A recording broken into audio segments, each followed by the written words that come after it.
சிதம்பரம் மக்களவை தொகுதி பாஜக வேட்பாளர் கார்த்தியாயினியை ஆதரித்து ஐஜேகே நிறுவனர் பாரிவேந்தர் குன்னம் பகுதியில் தீவிர வாக்கு சேகரிப்பில் ஈடுபட்டு வருகிறார். விவரங்களை தர இருக்கிறார் செய்தியாளர் துரைசாமி. வணக்கம் துரைசாமி, விவரங்கள். தர்ஷினி, சிதம்பரம் நாடாளுமன்ற தொகுதியின் பாஜக வேட்பாளர் கார்த்தியாயினியை ஆதரித்து டாக்டர் பாரிவேந்தர் குன்னத்தில் பிரச்சாரம் மேற்கொண்டு வருகிறார். அவர் தற்போது பேசும்போது, இந்த தொகுதியில் கடந்த 2019 தேர்தலில் உங்கள் விருப்பத்திற்கு மாறாக நான் ஒருவரை ஆதரித்தேன், அவர் வெற்றி பெற்றார். அதுவும் கடைசி நேரத்தில் நான் சொன்னதால் அது நடந்தது. தற்போது கார்த்தியாயினி படித்தவர், இவர் வெல்ல வேண்டும், இவருக்கு வாக்களிக்க வேண்டும் என கேட்டுக்கொண்டார்.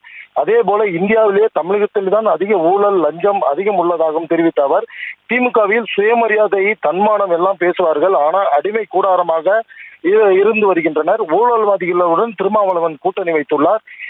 அதே போல முதல்வர் குடும்பத்தில் நிதி குறைந்துவிடக் கூடாது என்பதற்காகவே கலைஞர் குடும்பத்தில் நிதி என பெயர் வைத்து வருகின்றனர்.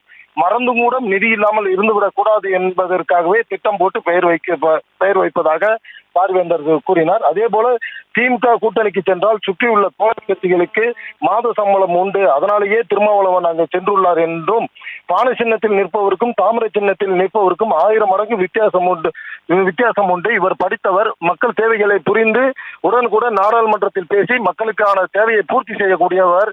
எனவே தாமரை சின்னத்தில் கார்த்தியாயினியை வாக்களித்து வெற்றி பெற செய்ய வேண்டும் என வாக்காளரிடம் பாரிவேந்தர் கேட்டுக்கொண்டார். தர்ஷினி, விவரங்களுக்கு நன்றி. செய்திகளை உடனுக்குடனும் துல்லியமாகவும் தெரிந்து கொள்ள சப்ஸ்கிரைப் பண்ணுங்க.